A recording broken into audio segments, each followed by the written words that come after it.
Since starting the Fresh Out series, we've been getting tons of emails about prison life. So we decided to start this series to answer all those questions you have. Prison life can be a scary thing if you know what you're walking into. You can end up in a deadly situation or get fucked up. I'm Big Herc, and I served nearly a decade in federal prison. And I've seen and lived through some shitty times. And this is Prison Talk. Out on the street, you're a worker. You're cool with both blacks and Mexicans, but you go to jail. Which race do you join if you don't want to ride alone? And you're half black, half Mexican. What happens if a race riot pops off? Well, if you're half black, half Mexican, you're gonna have to choose up.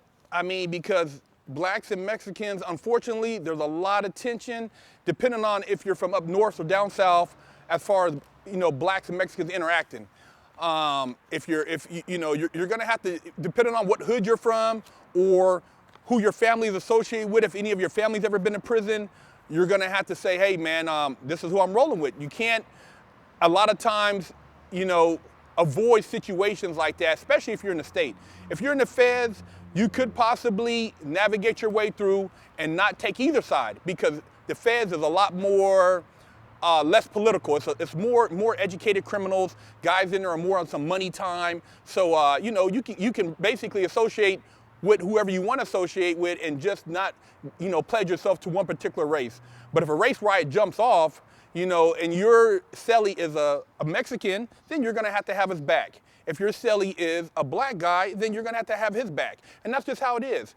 I've had both. One of my best friends was Mexican, and I had his back. If something happened to him, I was gonna make sure I was right there to handle my business and with nobody running up on him if I'm there, period. I had his back. But like I said, I've had black cellies too, and if something jumped off, I had their back. So it wasn't like, you can avoid a situation, because if somebody runs up on you, you'd expect the same. You'd want somebody to have your back. So best believe that if you're in prison and you're bunking with somebody and he's associated with a clique of people, you're most likely gonna have to roll with that clique. And that's the reality of it. So that's unavoidable. So just realize that if you go in and you shack up with somebody and it goes down, be prepared to get your roll on.